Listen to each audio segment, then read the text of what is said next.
What's going on, everyone? My name is Lincoln Knight, and these are my tips on leaving your bike in public.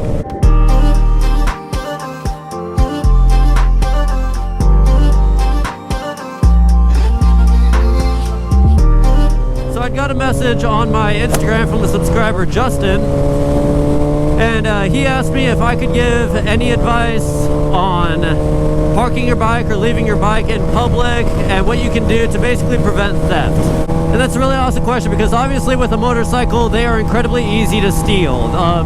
Stealing motorcycles is honestly a really easy thing to do. And it's always something that you do kind of have to be concerned about when you are parking your bike or leaving your bike in public for long periods of time. So I'm going to be giving you guys some tips and tricks on where you can park your bike and things that you can do to just overall make it a little more difficult for people to steal your bike.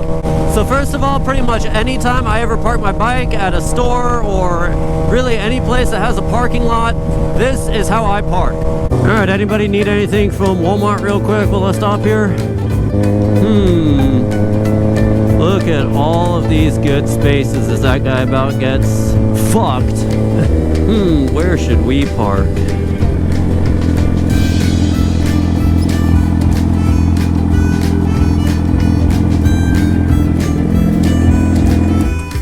Right here. And then to finish her off, leave it in gear, lock the handlebars. So as you can see, I'm actually technically not even parking in a parking spot. Regardless of where I go, what type of store or building that I park at, 9 times out of 10, I never actually park in a parking spot. I always park somewhere up close next to the building, somewhere that is also really out of the way. Obviously, I'm not parking like in the middle of a sidewalk, you know, preventing people from walking by. I always at least park somewhere where I am out of the way, where I'm not going to be inconveniencing anybody.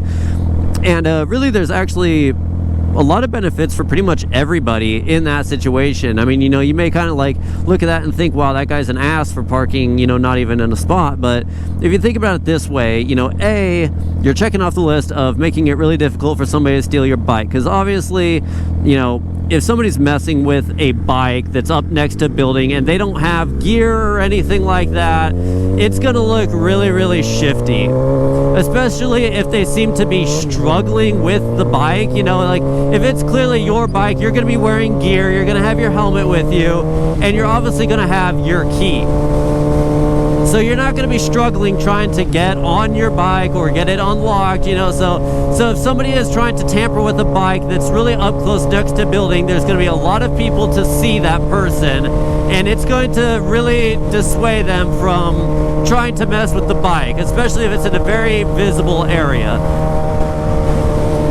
The other benefit is you are also benefiting other people that are going to be going to the store, because you are leaving an open parking spot for them by not parking your bike in a full-size spot.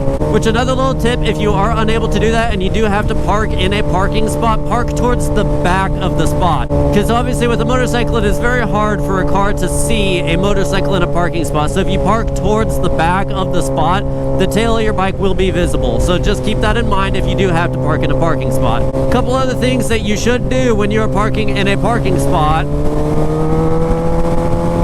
is you should lock your handlebars. Always lock your handlebars. It's a very simple, easy thing to do that does make it incredibly difficult for people to move your bike if they are trying to tamper with it. Other thing that you do want to do is leave your bike in gear. Either leave it in first or leave it in second gear, because that will prevent the bike from being able to be rolled. So if you have your handlebars locked and you have your bike in gear, your bike is pretty much completely immobile. Nobody will be able to roll it out of the way. Nobody will be able to move it somewhere or hide it, because your bike will be stuck where it is. So those are just a couple of the simple things you can do. Now, there are additional things that you can buy.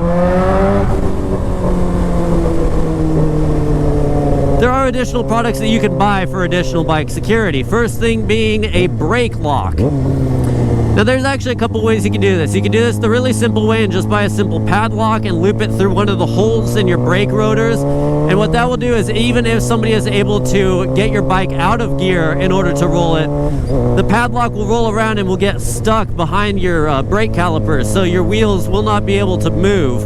That's the simplest way of doing it. They also have actual motorcycle brake locks, which is this like whole entire battery powered unit. So you have a key that you use to actually engage the lock. Similar way with like the padlock, you just like attach it to one of the holes in your brake rotor, but then it also has an alarm system that gets armed every time you lock it.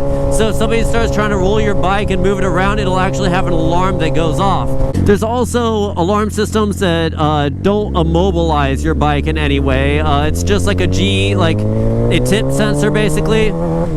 Bikes and Beards actually did a review on one of these. I will include the link to that video if you want to check it out. It's just a video of a bunch of different motorcycle gadgets, and this one they actually did really like. It's just a small little unit that you like put underneath your seat, and it comes with a little key fob. So every time you park your bike, you basically just lock your bike, and that arms the alarm system, so that if you start like tipping the bike around, it has an alarm that goes off. So that was a pretty cheap item. I think it was only maybe 15-20 bucks. So that would probably be worth the money. Last little security item that is really good. It doesn't really have anything to do with, it doesn't really do anything about preventing your bike from being stolen, or it doesn't really secure your bike necessarily, but it's actually a helmet lock. So one of these actually came with my red CBR that I started this channel with.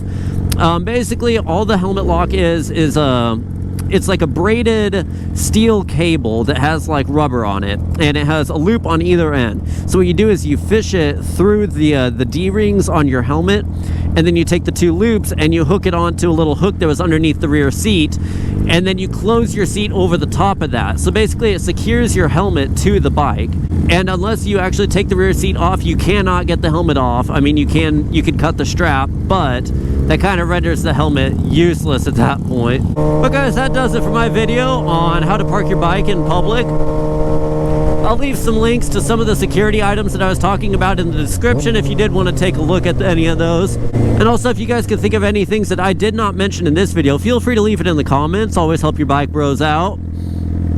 If you enjoyed the video, please be sure to give it a thumbs up and subscribe to my channel if you haven't done that yet. Thanks for watching, guys, and I'll see you later.